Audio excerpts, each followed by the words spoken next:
ہمارے گھر میں اللہ کی رحمت کا نزول ہو۔ تو میرے دوستو، جس گھر میں گانے چلتے ہو، جس گھر میں فلمیں چلتی ہو، جس گھر میں ڈرامے ہوتے ہو، اس گھر میں اللہ کی رحمت آئے گی، اس گھر میں اللہ کی رحمت کا نزول ہوگا، اس گھر میں سکون ہوگا؟ نہیں دوستو، میرے دوستو، رحمت تو اسی گھر میں آئے گی جس گھر میں قرآن پاک کی تلاوت کی جائے، رحمت اسی گھر میں نازل ہوگی جس گھر میں دین کی بات ہو، دین کی تعلیمات کی بات ہو، اللہ کے نبی صلی اللہ علیہ وسلم کی حدیث کی بات ہو، اللہ کے نبی صلی اللہ علیہ وسلم کی تعلیمات کی بات ہو، اور ان کے مطابق زندگی گزارنے کی کوشش کی جائے۔ اس گھر میں اللہ تبارک و تعالیٰ کی رحمت کا نزول ہوگا، اس گھر میں برکت ہوگی، اس گھر میں سکون ہوگا، اس گھر میں اتحاد و اتفاق ہوگا، اس گھر میں پیار محبت ہوگی۔ میرے دوستو، آج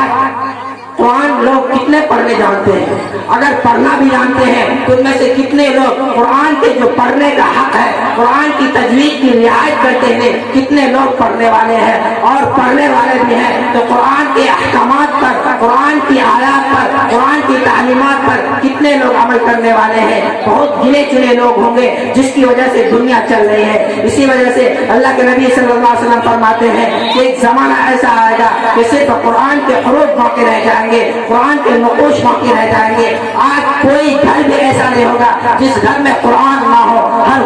گھر میں قرآن ہے، قرآن طاقوں میں سجا کر کے رکھا ہوا ہے۔ وہ قرآن پہ اتنے گرد و غبار جم جاتے ہیں، اتنے دھول پڑ جاتے ہیں کہ سال بھر میں اس قرآن، جب ہم اپنے گھر کی صفائی کرتے ہیں تو اس قرآن کو صاف کر کے پھر اسی جگہ محفوظ کر کے رکھ دیتے ہیں۔ کیا قرآن گھر میں طاقوں پر سجانے کی چیز ہے، طاقوں پر زینت بنانے کی چیز ہے؟ نہیں، قرآن تو پڑھنے کی چیز ہے۔ آج ہم نے قرآن کو پڑھنے کے لیے متعین کر دیا ہے کہ جہاں کوئی مر جائے وہاں پر قرآن کی تلاوت ہو، جہاں پر کوئی کسی کو کچھ پریشانی ہو جائے وہاں پر قرآن کی تلاوت کی جائے۔ ایسا نہیں دوستو، قرآن تو ایسی چیز ہے، قرآن تو مسلمانوں کی ہدایت کے لیے، مسلمانوں کی رہنمائی کے لیے، مسلمانوں کی رہبری کے لیے، مسلمانوں کو راستہ دکھانے کے لیے اللہ تبارک و تعالیٰ نے اپنے حبیب صلی اللہ علیہ وسلم پر نازل فرمایا ہے۔ لیکن ہم نے اس قرآن کو پسے پشت ڈال رکھا ہے، اپنے گھر کی طاقوں کی زینت بنا رکھا ہے۔ اسی وجہ سے اللہ کے نبی صلی اللہ علیہ وسلم نے فرمایا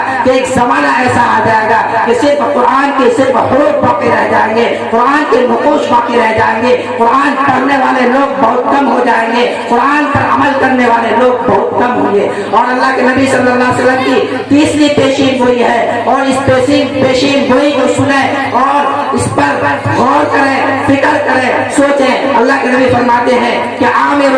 مساجد وہی خراب من الہدی۔ اللہ کے نبی فرماتے ہیں کہ ایک زمانہ ایسا آئے گا کہ مسجدیں عالی شان بنائی جائے گی، مسجدیں بڑی بڑی بنائی جائے گی، اس میں سنگ مرمر کے پتھر لگائے جائیں گے، اس میں لائٹیں خوب اچھی لگائی جائے گی، لیکن اس مسجد میں اخلاص کے ساتھ، للہیت کے ساتھ، اللہ کی رضا کے واسطے، اللہ کی خوشنودی کے واسطے، اللہ کے احکام کو سمجھ کر، اللہ کے حکم کو سمجھ کر اس میں نماز پڑھنے والے لوگ گنے چنے ہوں گے، اس میں نماز پڑھنے والے لوگ گنے چنے ہوں گے۔ آج بانسباری کے اندر